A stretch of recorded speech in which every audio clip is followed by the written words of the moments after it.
Massive spoilers for Undead Unluck ahead. You have been warned, and read the fucking manga or watch the anime if you so want to. As of chapter 207, it's been very much confirmed that the endgame of Undead Unluck will have most of the cast manipulate their souls in order to enhance their negation abilities. However, this got me thinking, what exactly could we have in terms of power evolutions for negators? Before we do that, though, I think we should at least get a quick little recap of what exactly can souls do. First up, we know for a while now that negation abilities do lie within the soul. This has been a consistent rule as well. Characters like Ichiko and Lucy have been able to use soul manipulation, or at least astral projection, as a way to make sure that their bodies don't suffer the negative effects of their own negation abilities, which does imply that negation abilities can at least be passed on to another character so long as their soul is able to interact with their soul or body, and vice versa. We also see that there has to be a limited amount of soul space, and on top of that, d- depending on how much you divvy up your soul, we see that it can eventually be returned to the user after enough time has passed. You can also seemingly interact with the soul by that very margin as long as you believe that you can do it. Soul manipulation also seems to be a good way to countering both Uma rules and also negator abilities, given the fact that Ghost said that Andy could change his interpretation of movement using his soul as a way to counteract the effects of other abilities, and vice versa.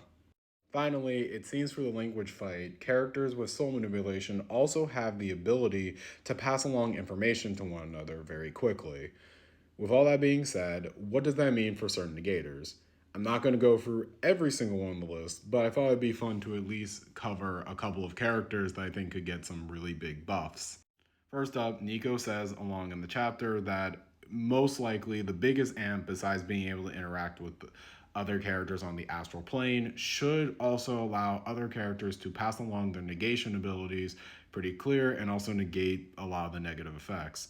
Because of that, we can get some cool ideas like Rip using his unrepairability on the soul in order to not only harm the soul directly, but also, theoretically at least, be able to allow any of his other compatriots to get the ability to actually create unrepairing damage as well. Another idea I have is Nico using his vast swaths of knowledge to essentially overload the mind and the body with too much information. However, given most of the soul manipulation in the series, I doubt that this is going to be a GG. But for other characters in other verses, this will essentially just be like a localized Gojo domain expansion, which is going to be hilarious.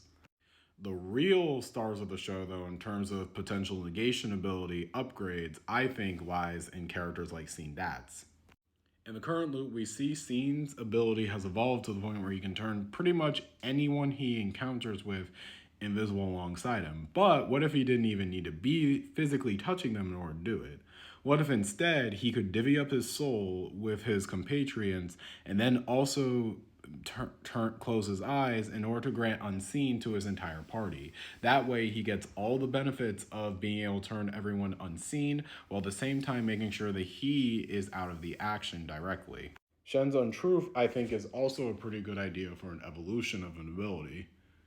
Through what we know, the ability can be used to create feints for allies as a way to throw other characters off guard. However, what if the Shen could essentially transfer information to other characters in order to come up with an instant battle strategy and also cast Untruth as its leisure upon pretty much any other character, thus making it impossible to actually predict any fighter's movements throughout the entire encounter.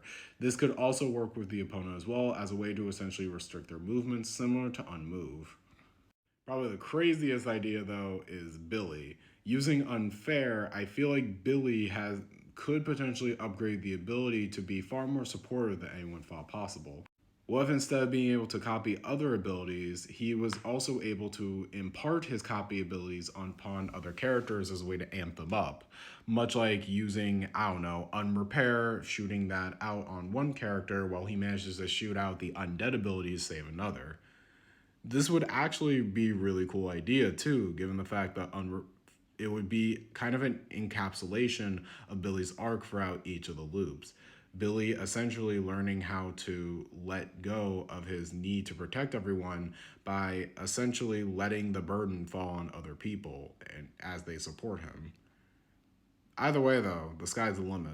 Well, obviously, I could probably go on all day about potential ability manifestations, and I doubt any one of these theories are going to come true. I would still like to hear your thoughts about how much more improved the new union can be once soul manipulation gets fully online.